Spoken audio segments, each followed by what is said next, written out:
Hi, American Literature classes. This is Mrs. Rosenberg. I hope you had an awesome weekend and had a break from all of your technology, or at least to do whatever you wanted. And now we're going to get back into the routine. I know that this is difficult and strange for all of us, but we're all going to get the hang of it. I'm sure by the end of this week, we'll be experts.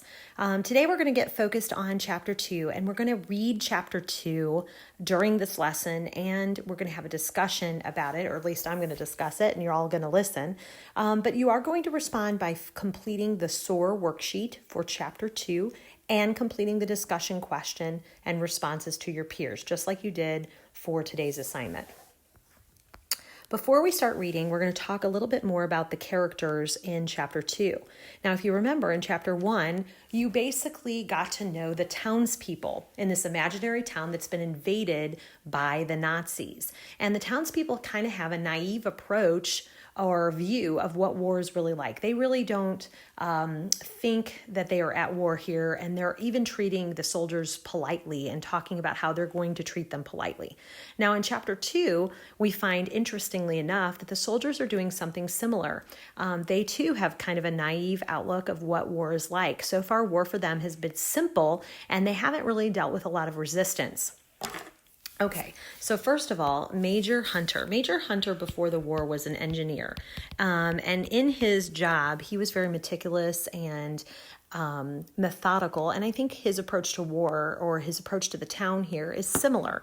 And then we have Captain Bentic. Captain Bentic is a little bit older. He's more normal, not as much like a soldier, and even a family man before the war, and kind of would like to get back to that. And so he's got a little bit of humanity or human characteristics to him. Then we have Captain Loft, and Captain Loft is ambitious. He wants to rise in the ranks of the war, or the soldiers, and he wants to lead and wants to follow orders correctly, isn't interested in what's going on with the people. And then we have Lieutenant Prackle and Tonder, who are really younger than the other soldiers. So they're newer to their positions, and they are more emotional. Okay, so we actually see them as more emotional. In fact, Lieutenant Tonder is referred to as a poet. So we can see, again, some more humanity there. Okay, so in just a minute, I'm going to have you pause the video and read Chapter 2. But I want you, as you read Chapter 2, to complete your reading guide using that SOAR method and turn it in. Make sure you press turn it in, please, through Google Classroom. So pause the video now and go ahead and read Chapter 2, then come back to me so that we can finish our discussion. All right, so now you should have read Chapter 2. So let me talk about some key ideas from Chapter 2. There are 3 key ideas that I want you to focus on. And if you cheated and didn't read Chapter 2 yet, but you're going to read it now, then look for these 3 key factors. So the first one is that the soldiers have a naive expectation of the invaders. They really are coming into this situation thinking that all of the people in the town are going to follow their instructions without resistance. Then we see Colonel Lancer. Is he a man or a machine? And we're going to discuss that and look at some examples in the text. And finally, the death of Captain Bentic. Okay, this actually means war. This is when the naive views of the town and this invasion and this occupation are all put to rest, because now we understand that the soldiers and the townspeople are in fact at war. All right, so I'm going to take you really quickly to Chapter 2 so that you can look at the text and we can see some examples. So first, we're looking at examples for how the soldiers have kind of a naive outlook to the townspeople in the war situation that they're in. So let's look at the yellow here. So it says, these men of the staff, each one playing war, children play, run, sheep, run. Major Hunter thought of war as an arithmetical job to be done so that he could get back to his fireplace.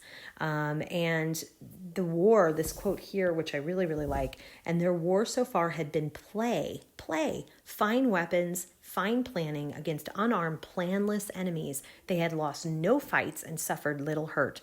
So here we've seen that these soldiers really haven't dealt with resistance, and so they have this naive view of the war. Later in the chapter, we also see that Captain Loft refers to the people as common sensible because we are common sensible. I think we can take credit for that. So common sensible people. So again, not looking for resistance. And then later we even see Loft choosing not to wear his helmet around the people, which is a complete view of naivete, right? Okay, so here you are against all of these people and he doesn't even put his helmet on. I can't find that example right now. Okay, so let's look back at the second point, which is, does Lancer, is he a man or a machine? Now we can see on page 23 here that Lancer had been in Belgium and France 20 years before, and he tried not to think about what he knew. The war was treachery and hatred, the muddling of incompetent generals, and to tortures and killing, and sickness and tiredness, until at last it's over and nothing has changed, except for weariness and new hatreds. Lancer told himself he was a soldier given orders to carry out. Okay, so he was not expected to question or to think, but only to carry out orders. So that makes me think of him as Lancer as being very robotic, and he's not really thinking about the humanity. Now, he was in World War I in trench warfare. That type of warfare was very bloody, deadly, and hard. The people who were in World War I suffered a lot of issues after coming out of that. And so it's possible that Lancer really turned his brain off to humanity and just followed orders. And that's what he said. He was expected not to question or to think, but only to carry out orders. Okay, let's look at the third point. The third point, it has to do with Captain Bendick's death. Now, this is the moment where we really see that war is going to happen between the two people. So we have here, I have to report, sir, that Captain Bendick has been killed. And then by who? A miner, says Loft. And the guy's name is Alex, and we'll get to know about him a little bit more.